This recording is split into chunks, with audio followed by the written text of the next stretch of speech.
Ju njohim me edicionin informativ të lajmeve. Kjo është Radio 7. Siria një zyrtarisht Republikën e Kosovës. Presidenti Vjosa Osmani njoftoi në Riyadh se kanë arritur marrëveshje nëpërmjet së cilës Republika Arabe e Sirisë e ka njohur zyrtarisht Kosovën. Është një lajm i jashtëzakonshëm sepse bën bashk dy shtete në krijimin e marrëdhënieve diplomatike dhe marrëdhënieve ndërshtetërore, dy shtete që kanë vuajtur shumë nga luftra të tmerrshme, dy shtete që kanë humbur shumë, dy shtete që kanë sakrifikuar shumë. Sipas Osmanit, kjo njohje e ndërsjellë nuk është vetëm me sovraniteti shtetëror, por dhe njohje e sakrificës së shumë brezave për të jetuar të lirë. Ky akt i vendosjes së marrëdhënieve diplomatike dhe ky akt i njohjes ndërmjet Republikës së Kosovës dhe Sirisë është më shumë se sa njohje e sovranitetit shtetëror, është edhe njohje e sakrificës së gjatë të popujve tanë për liri dhe njëkohësisht është një shprehje për kushtimit ton të fortë që të punojmë bashkë me Sirinë, që të hapim kapitull 3 të bashkëpunimit. Me këtë vendim Siria të bëhet shteti 120 që ka njohur zyrtarisht Republikën e Kosovës. Gjermania uron Kosovën për njohjen e saj nga Siria. Ambasadori i Berlinit në Prishtinë, Rainer Rudolf, uroi presidenten Vjosa Osmani dhe popullin e Kosovës për vendimin e marrë nga Siria.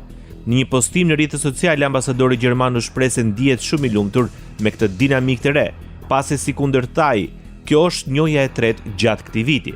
Është fantastike të shihet kjo dinamikë e re, shkroi ambasadori Rudolf.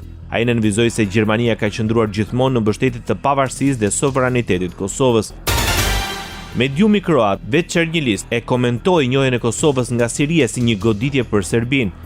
Sipas këtij mediumi, ky vendim i Damaskut zyrtar është një dush i ftohtë për presidentin e Serbisë për shkak të raporteve të mira ekonomike dhe politike në mes të Sirisë dhe Serbisë.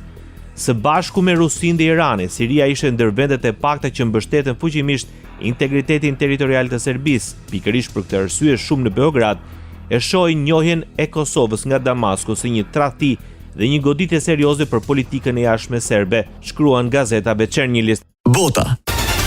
Departamenti Amerikan i Shtetit sqaron vendimin për heqjen e sanksioneve ndaj ish-liderit të serbëve të Bosnjës Milorad Dodik. Në përgjigje ndaj Radios Europa Lir, Departamenti Amerikan i Shtetit thosë se veprimet konstruktive të ndërmarra gjatë javëve të fundit nga Asambleja Kombëtare e Republikës Srpska ndikuan në vendimin e SBA-s për të hequr sanksionet kundër ish-liderit të serbëve të Bosnjës Milorad Dodik dhe 10 individëve dhe kompanive të lidhura me të. Dodik, presidenti i Aleancës Social-Demokratëve të Pavarur, ishte sankcionuar 2 herë për shkak të shkeljes së marrëveshjes së Daytonit për paqe.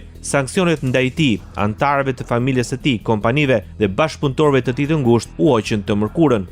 Departamenti Amerikan i Shtetit theksoi se veprimet e Asamblesë Entit Serb të Bosnjës duhet të ndihmojnë në përmirësimin e stabilitetit në Bosnjë dhe të mundsojnë një partneritet me Shtetet e Bashkuara të bazuar në interesa të përbashkëta, potencial ekonomik dhe prosperitet. Shtetet e Bashkuara të Amerikës tërheqin trupat nga Rumania.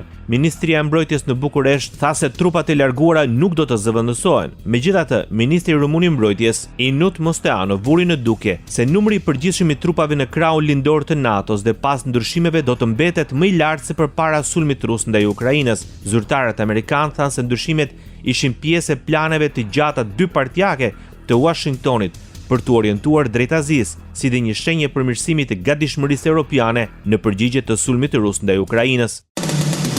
Ndoqët lajmet shkurt në Radio 7, zëri pozitiv i qytetit.